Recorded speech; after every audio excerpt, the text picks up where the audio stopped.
Viime viikonloppuna pidettiin Helsingin messukeskuksessa maamme suurimmat ja laajimmat muotialan messut ja sen yhteydessä myös Häät ja rakkaus-tapahtuma.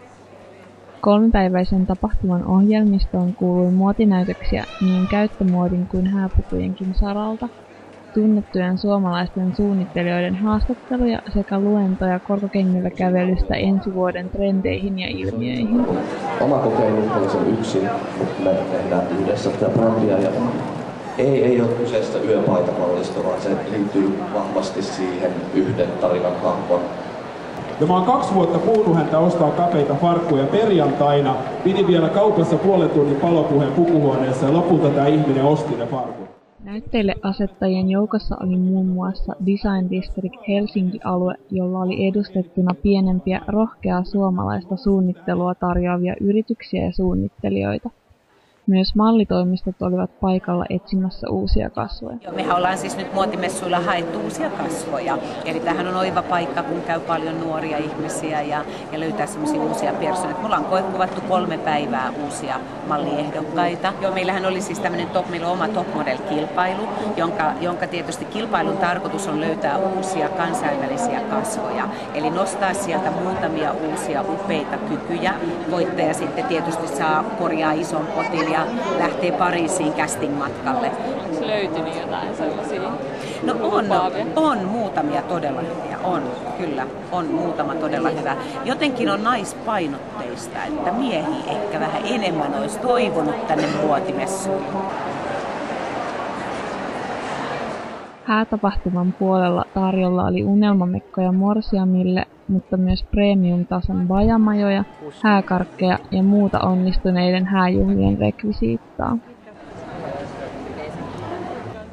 Palkittujen suunnittelijoiden luomuksia pääsi ihailemaan muotinäytöksessä, jossa oli esillä niin kansainvälisiä merkkejä kuin kotimaisia vaatteita muun muassa Globe Hopeilta, Suvi Askarilta ja Antti Asplundilta.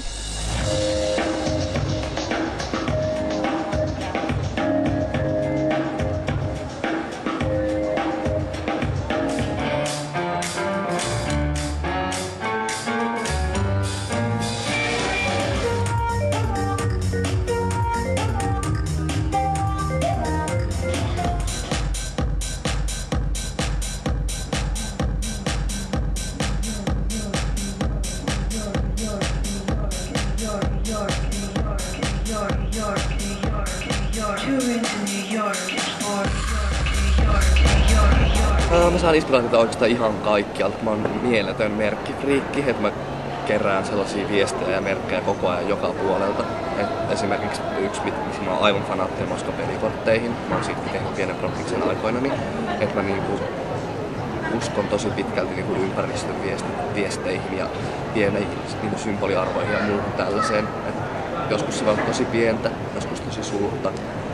Muodin huipulle ohjelmaan mä lähdin sen takia mukaan, että mä olin tosi...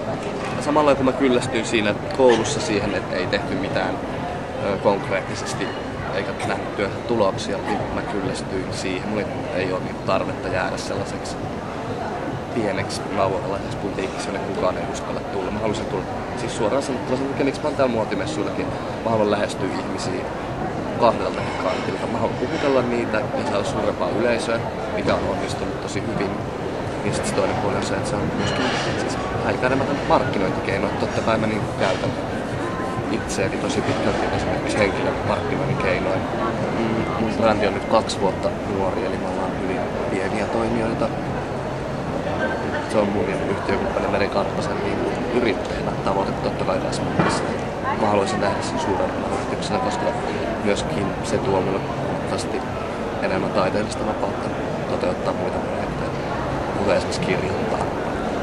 Ja mulla on tosi paljon haaveita tehdä muutakin kuin pelkästään vaatteita, että se mahdollistaa ilmaisukeinot.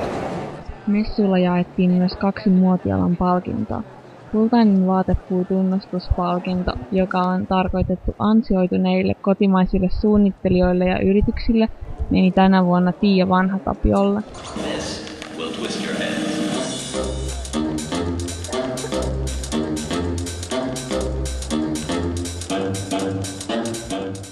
15 kertaa jaetun vuoden nuori suunnittelija-palkinnon taas sai taideteollisessa korkeakoulussa opiskeleva Anne Törnroos, jonka voittomallisto henki 1900-luvun alun tunnelmaa.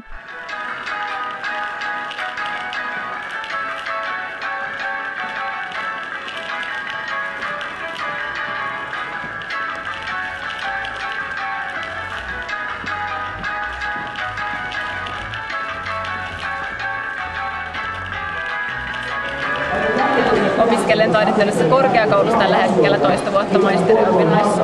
Eli minulla on aika semmoinen tutkimuksellinen tausta tähän mallistoon. Eli mä oon tutkinut tämmöistä suomalaista kansanpukua noin 1900-luvulta ja kerännyt siitä paljon valokuvia ja päätynyt sitten kans taiteen pariin ja sieltä Helene Scherbeckiin ja niin kuin lamautunut vaan siitä tunnelmasta, mikä niissä maalauksissa on ja halunnut luoda jotain samanlaista tunnelmaa tuohon mun omaan mallistoon.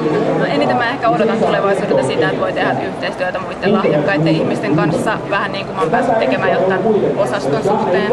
Mutta sitten se markkinointi ja kaupallinen puoli on edelleen se, mikä on todella hakusessa niin kuin Suomessa tällä alalla, että on tosi hankala saada sitä seuraavaa askelta otettua, että pystyisi oikeasti elättämään itsensä tällä työllä tai tällä ammatilla.